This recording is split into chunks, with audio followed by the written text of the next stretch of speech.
Hey everyone, Simon here with a quick emergency update. It is July 22nd, and wow, what a bloodbath we're having.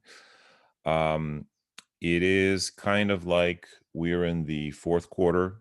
We're up by 1 point, and there's 20 seconds left, and the other team has the ball, and we're just playing defense. We've got a great defense, but the other team has LeBron James and God knows who else. So the idea is, what are we defending? We're defending the price levels. Bitcoin is at about 29,000 as we speak. So just a quick recap of what's been happening this week, and a look at the astrology, and also look forward at what we can expect. So about a week or two ago, a couple weeks ago, I told you I felt the bottom was about to happen, and we were here, I think, and I said, look, in a day or two, we're going to hit the bottom, and we did. We hit this bottom, and then we had a nice run up. So this was 30,000, and we had a nice run up to 40,000. Unfortunately, that did not hold, and so we are now back here at 29,000. So what happened, and why didn't I see this? Now, I did see a dip coming. I didn't think it would be this deep. I thought we'd go like this and recover. Why didn't I see this dip coming? Well, there are a few things going on, astrologically speaking, that that I saw individually but not collectively. So what are those things? First of all, we've talked about Saturn being stationary. Stationary planets, especially Saturn, tend to create difficulties for mundane results, especially in this case, Bitcoin price action. Then I saw that Jupiter would go stationary. In fact, one of you guys mentioned that, hey, Jupiter's going stationary in a couple weeks. And in fact, right now it is absolutely stationary at zero movement. And that's sort of compounding the problems. But even factoring that, we should not have had the dip that we had. What I didn't factor in is the fact that it is the solstice. Now, the sun never goes retrograde, it never goes stationary, but the sun has its own sandhis. And this is what we're talking about, is sandhi. A sandhi is a juncture between something that goes up, stops, and starts going down. Like when you throw a ball up in the air, and then for a second, it seems to not be moving, and then it comes back down. That's a sandhi, it's a juncture. Or you have a piece of land here, you have a piece of land here, and the crack in between is a sandhi. It's a juncture. So what I missed is the cumulative effect that these sandhis would have. So we saw Jupiter, and I expect that Jupiter's sandhi will be over in, honestly, in a couple of days from now. So by June 23rd, 4th, 5th, we should be out of the effect of the Jupiter sandhi. I believe we're already coming basically out of the effect of the Saturn sandhi. But what else is happening? There is a summer solstice happening right now. The sun is standing still. That's what the word solstice means. S-O-L is sun. Stis is from the Sanskrit root, believe it or not, sta, which means to stand, where our words stand, stationary, come from. So solstice literally means the sun standing still, right? Like the ball being thrown up in the air, hangs there for a second, and comes back down. This is another sandhi.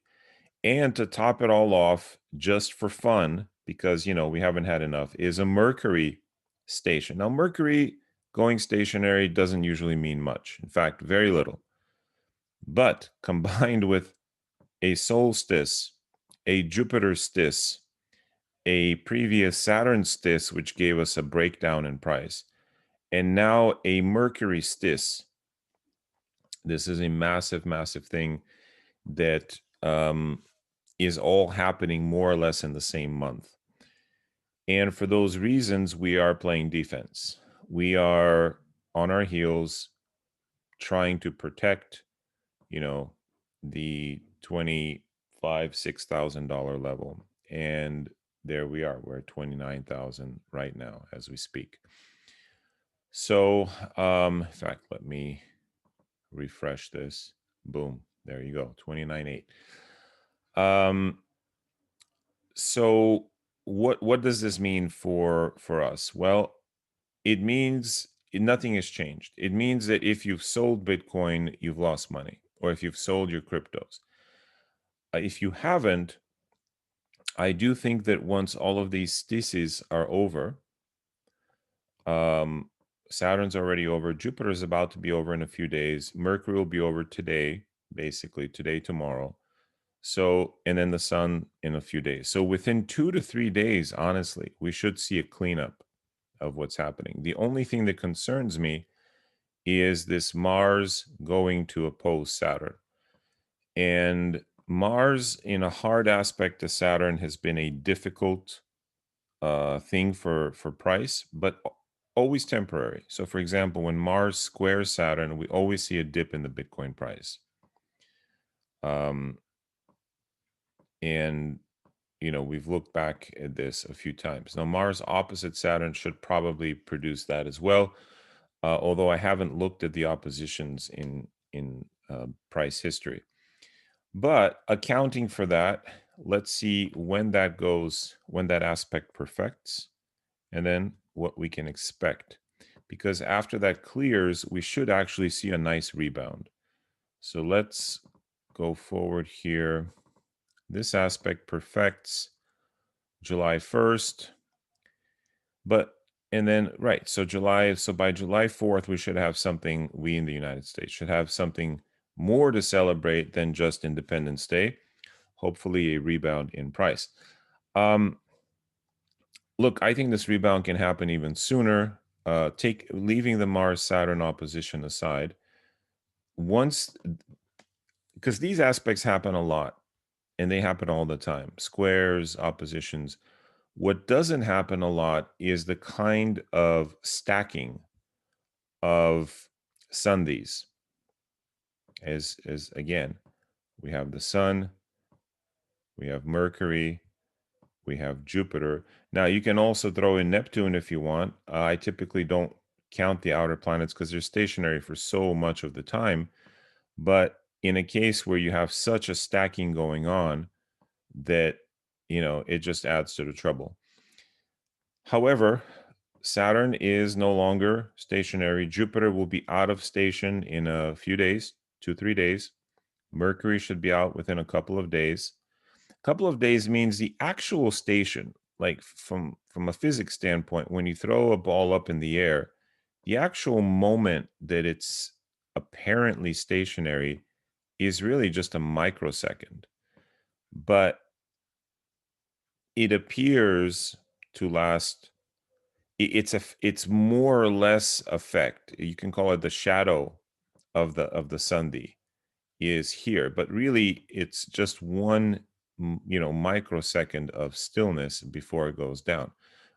So we're not counting the microsecond that Mercury or Jupiter or Saturn are actually still. We're counting kind of the shadow around them, right? The apparent effect. So Mercury station usually lasts a day, Jupiter station, a week to 10 days, and Saturn station 10 days to about 2 weeks. Okay, effectively. And then the Sun's station, this is heavily tied to the story of the Christ, the Messiah. 3 days, 3 days on the cross. So that is an allegory to the sun being still for an apparent 3 days. That's in the winter. This is now the summer. It's the same thing. So 3 to 4 days, I would say 2 to 3 days on either side. So the solstice is really about 5 to 7 days in terms of its effect on either side. Okay. So again, we're in the middle of all of this. So Mercury, about a day, Sun, let's say 3 to 7 days, Jupiter, 5 to 7 or so, and then the Sun, Saturn, 10 to 14 days. We're within these shadows right now, and this is the thing that I didn't factor in, the cumulative effect of all of these. So while we did see the dip, the previous dip, and I did anticipate another dip maybe to 35, 34 before shooting back up, this came unfortunately as a unwelcome surprise. So what has this changed? Well, honestly, unless you are leveraged, it hasn't changed anything in terms of the long-term predictions. Why is that? How can I say that? Well, I say that drawing on others, not just my own opinion. So first, Mashinsky's prediction is that we'll have 160K Bitcoin by year end. Okay. That is pretty ambitious. So 160K Bitcoin by year's end. I don't know if he's changed that in light of what's happening now. But Mashinsky is the founder and CEO of Celsius, if you don't know. And he's been pretty dead on. Last year, he called a new all-time high by December 31st, and he was a day off. I called the all-time high for January, so I was about, a couple weeks off, a few weeks off maybe. But he was pretty dead on. He's also predicted that there would be a retracement. When we got to 60, he said, guys, we're coming back down to 30. Or to the 30s, I think he said. So he was right on about that. So we have reason to to believe that, hey, we can be cautiously optimistic. He's calling for 160K Bitcoin by year's end. I tend to agree, if for nothing but that it will be in the six figures, if for nothing but that the deeper the dip, the higher the jump afterwards. The deeper the dip, the more amplitude we have for the rebound. Benjamin Cowan is another highly respected Bitcoin. Let me find Benjamin Cowan here so you can see. No, let me find him here. One sec.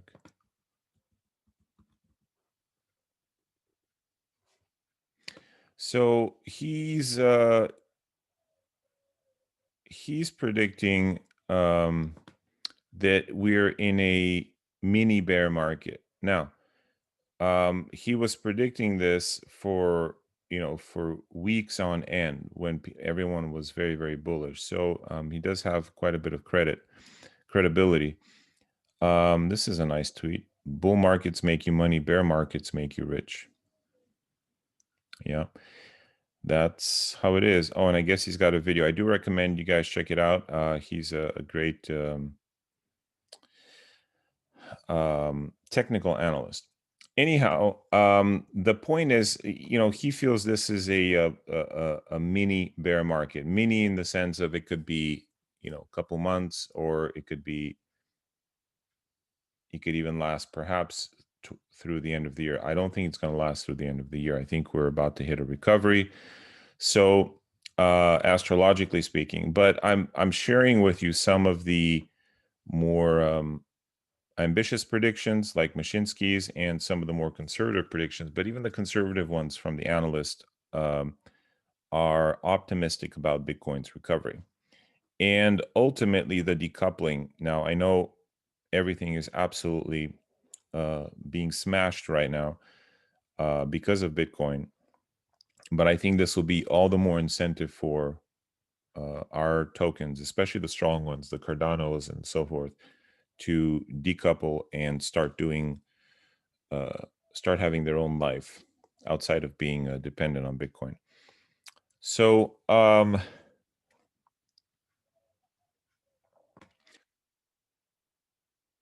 long and short of it is that I think we're about to recover, and I'm standing by, what I said about a bullish July, particularly the end of July, you know 60 to 70K Bitcoin. I know all that seems like a dream right now, but these things are temporary. And it's just like the lucky times. When you stack a bunch of good lucky times, you tend to have better results. This just happens to be a stack of very bad unlucky times.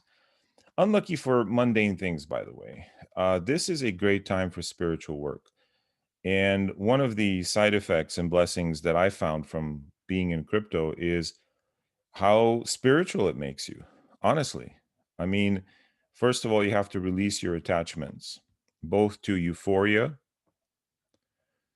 as well as to the negative emotions, the negative chemistry.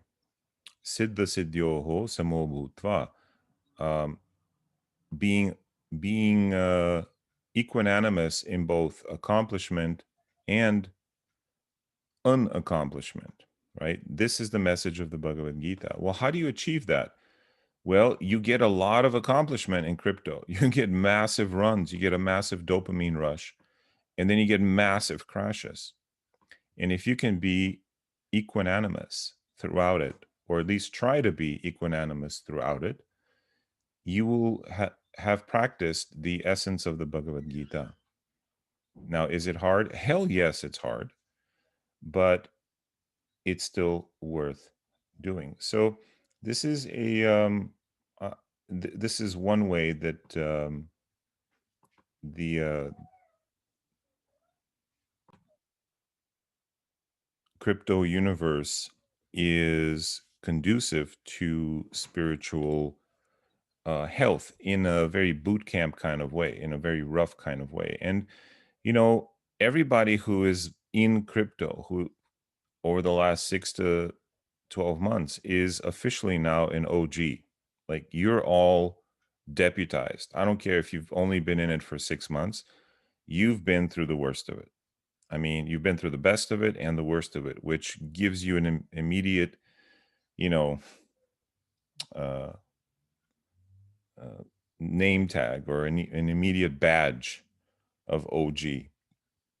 So if you can ride through this, the ultimate highs of 10xing, 20xing your portfolio, and then seeing half or three quarters of that disappear, makes you an OG. I mean, you've been through it. So the final thing that this teaches us. So the first thing is a sense cultivating equanimity. The second is the sense of, because you've had to fight to cultivate equanimity, a sense of wariness with the world that is typical of the spiritual people who are inherently spiritual. There's a wariness in a kind of, yep, that's what this world is about. It is samsara, constant change. And then ultimately, from the financial standpoint, a sense of, okay, how much is enough for me? So when this market does go back up, which inevitably will, and we will reach new all-time highs, and I do believe we'll reach them this year, not just for Bitcoin, but for Ethereum, for Matic, for Cardano, for all of these coins, we're going to see all-time highs before the end of this year. So if you're holding and you didn't sell, then nothing has changed. But what the third point is hopefully it will instill in you a kind of discipline to go, listen, I'm going to take my profits. I'm going to be okay with just a 5x, even though it may go to 10x. I'm going to be okay with a 2x, even though it may go to 20x. Meaning that I'm happy taking out what is enough. I don't need to have greed. I don't need to be, in this space of more, more, more, more, more. Okay. And if nothing else, that is also a spiritual lesson, the lesson of, greed, gluttony, and so forth, the seven deadly sins. So I hope this was useful. It is a downtime right now And astrologically speaking, whatever the Bitcoin chart is, and it could very well be the white paper where Ketu is on the moon right now. It could be any number of other things, Pluto transits. I think the Sundis tend to have the most, or tend to have a deep, profound effect. And when they stack like they're doing right now, which is kind of, it's a special time, and it's like the perfect storm, then we see a kind of avalanche of effects. When they happen individually, one by one, it's it's more of a flurry or a little storm rather than a massive kind of cascade. So we're witnessing a unique time, in my opinion. And because of its uniqueness, I do believe it will pass, and we will rebound from it. And soon, I think this month, it's June 22nd. I think before the end of the month, all of these influences will have been wiped away. So by June 30th, 8 days from now, Jupiter won't be stationary, Mercury won't be stationary, Saturn won't be stationary, Sun won't be stationary. Then we'll see what Bitcoin is really about, because I think this is an artificial depression of the Bitcoin price. So hang in there. If you can hang in there, do your spiritual practice, connect to God. I know a lot of you are making God, please, please, please don't let my portfolio go down. If you do this, I'll stop smoking, I promise, right? And if everything from that, from bargaining with God to, it's the 7 steps of grief, to anger, sadness, bargaining, and finally comes acceptance. And with acceptance, you you understand that you are part of the market. You are nature. You are nature itself. The market is nature, you're nature, and you're all flowing downriver. And the goal is to get to the ocean, hopefully in a good state. So that's it. I don't want to belabor the point here. What's the takeaway? Takeaway is be spiritual. Sundays are great for being spiritual. They're horrible for mundane things. That's why you're supposed to do your mantras during an eclipse.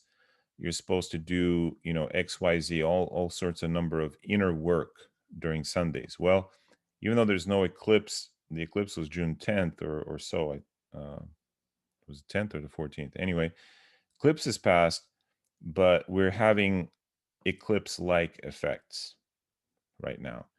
So, but soon those will pass, and this will have been a great opportunity for inner work. Then the outer work can begin in terms of building back our portfolios, and I look forward to being there with you guys. And my goal is still to help you 10x. My goal is still to help you 10x your portfolios from not from here, from where they were a month ago. So hang in there, and we'll see you in the next class. Namaste, everyone.